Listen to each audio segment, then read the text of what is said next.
Oh boy, ladies and gentlemen, welcome to the character showcase for Fire Emblem Warriors. Today, we're going to be looking at Ryoma, a character who needs no introduction, but we're going to give it to him anyway. Ryoma is, in my mind, one of the strongest units in the entire roster. His damage output is ridiculously high. He has probably, arguably, the highest single target damage in the entire game. So, before we actually begin, we are in a level 80 animap, meaning that this is the highest difficulty that you can ever access in history mode. And getting an S rank with this guy's damage output is just no trouble at all. So, in terms of his stats, he has base 105 strength, which is perfect, 104 skill, then of course you would add the skills that add plus 10, and if you add that with his luck, he is probably the quintessential example of a Vanguard. He can proc Luna really quickly, really high damage, and he can delete every single enemy in one dual warrior special. And he can build that warrior special really quickly. So, we'll just quickly take a look at the skill crests, and then we're going to get going with the, with this map. But first, let's just assign everyone to their jobs. There, just sign up 2 people with these guys, and then we're good. Okay, so in terms of the stats, you want to give him Luna, because obviously he has a very high luck stat, and you'll be proccing that often, lowering everyone's defense. Then you get Astra, which is his personal character crest, and that will increase his damage output. Then you get Camilla's Trample, because obviously most of our enemies will be on foot. Then we will be using Solidarity, because I'll be pairing him up often, and I like to switch, I like to tag him out from time to time. So yeah, Solidarity is definitely something you want to get. And then finally, just the skills that we're going to be using that increases his damage output. So that's going to be skill plus 10 from Takumi, and strength plus 10 from Lissa. And you're basically good to go, you're off to the races. This is definitely one of the strongest single target characters in the game. Like, we're playing level 80, most of the time, if we were playing any level of difficulty lower than this, these characters would be dead by the time we would be able to do a second critical hit on them. And his critical hits do a lot of damage anyway, so yeah, it's nuts. In terms of combos, his combo 4, which is 3 regular attacks and a strong attack, will be his main source of AoE. It's a decent form of AoE, and it resets enemies, meaning that if you're juggling them, it'll make them stand, and it'll also expose the stun gauge if they are not a spear user. In terms of matchups, you want to put him with a character like a tome user, or a bow user, or an axe user, as I like to do. I like to pair him with Camilla, since she's very mobile, and also because she gives him a favorable matchup against the spear users. Not only that, if you have a user like a tome user, or even an archer, you can actually use their strong attack to expose the yellow weakness point. And then you can just switch into Ryoma, he'll break it instantly, and he will likely one-shot the guy with his high damage. Now, his combo 5, the one you saw me do just there, it is probably going to be his most reliable move for breaking stun gauges. You know, it should result in a break most of the time, since they will be staying on the ground. His combo 6, which is 5 strong attacks, and 5 regular attacks and a strong attack, it's this attack over here. It's very good at building meter. This will be the move you'll be using a lot if you just want to quickly build meter, and that's something you want to do often, just because he has the strongest warrior special in the game, and also dual warrior special, so yeah.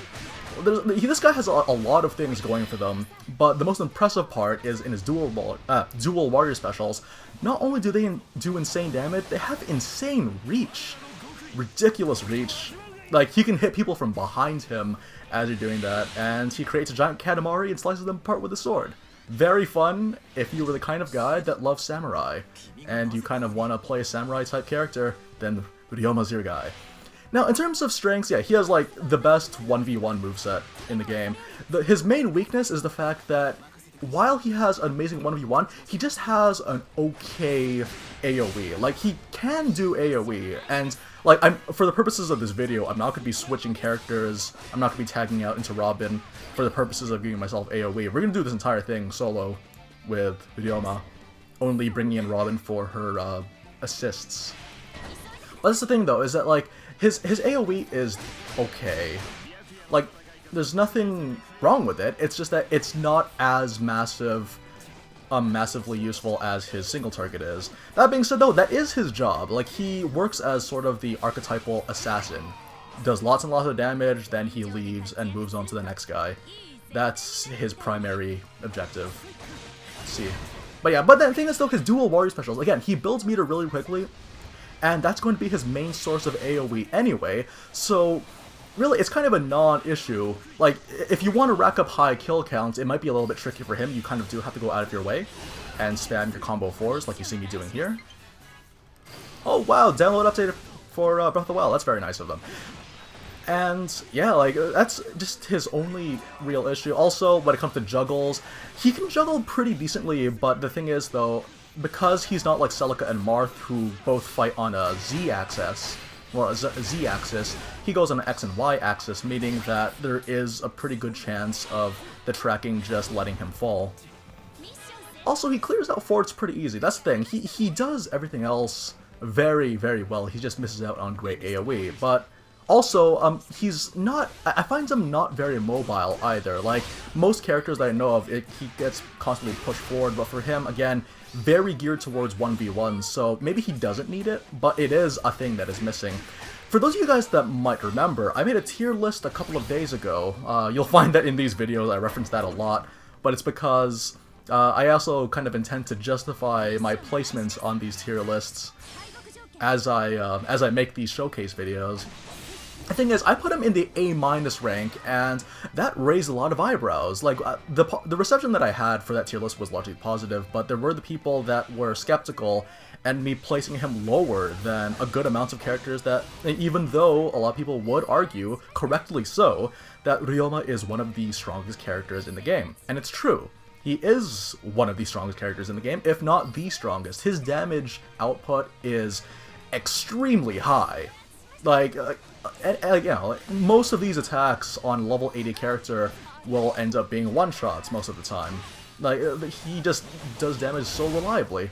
And you see here, like, it's just no contest in a 1v1 scenario. The reason why I put him so low is because I wanted to make that list about versatility. I wanted to focus on people that would ask me, is it worth it to make this character? And I expect these people to be newer players, people that they just, they want to be able to get S ranks really reliably. And I felt that with Ryoma, he has to try a little bit harder than everybody else and all the other characters to obtain the S ranks, because remember, the requirements for an S rank, they may not be very high, but if you're a new character, it can be a little bit daunting to, you know, get 2,000 kills on Ryoma, or not even necessarily on him himself, but in total. And of course there would be things like damage, which is pretty easy to accomplish, because, you know, he does that very well. But that's kind of the reason why I place him, though, that he is top of his class in damage output, and he is the top of his class in 1v1s, but in terms of versatility, he does fall short in those regards. He is by no means a bad character. Full disclosure, every character on the roster is not a bad character. Like, everyone, like, does very, very well, and if what you want to do is have high damage, and you like the concept of playing as a samurai, then please, by all means, use him. So that's the thing, that if I were to like rank everyone based on 1v1 damage, no, then you can expect me to put Ryoma, not even top tier. He will be like super awesome, super califragilistic Ryoma tier, you know? Like, that's kind of where I was coming from with the tier list, but that's basically his thing. In terms of weapon builds, okay, so he has Raijinto as his main weapon, and the thing about that weapon is that being a unique weapon, it does not suffer a damage penalty if you add a Slayer attribute to them. So that's really, really good. Personally, you can... I applied Draco Slayer because I find that a lot of the tankier units, such as, like, you know, Shadow Camilla and Fafnirs, or whatever, like, I think they were called Greater Ryujins for the Fire Emblem Fates Dragons. Like, yeah, it's like, he can dispatch of those guys really, really quickly, which is something that I want to do as fast as possible. Otherwise, you can also have things like Wing Slayer to help fight against the spear users that slow him down a little bit. You know, anything like that. Also, obviously, Strong 6, Strong 5. Strong 4 is also definitely worth it because, you know, that's going to be his main source of AoE anyway. Also, his Awakening mode is very strong. Just spam combo 4 the entire time and you will win. He does too much damage. Like, we're gonna S-rank this in less than like 10 minutes. This is a level 80 animap. But yeah, the general rule, really, again, I have to reiterate this time and time again because it's very important I get this across. If there's a character in Fire Emblem Warriors that you really like, and people say is not very good, it actually doesn't matter because eventually all characters will reach their peak potential, and it's more fun to play characters that you like. And I'm glad though, because Ryoma, from what I can tell, is a very popular character. I say this as someone that's never played Fates. And I know what it's like. I feel excited whenever I find out that a character that I personally like in a crossover game is actually extremely viable, and I feel a little bit down when I find out my favorites are not. But thankfully in Fire Emblem Warriors, viability is something of a moot term, and it's something that can be overcome with investment. But for a character like Ryoma, congratulations, you've unlocked the ultimate easy mode. See you guys later.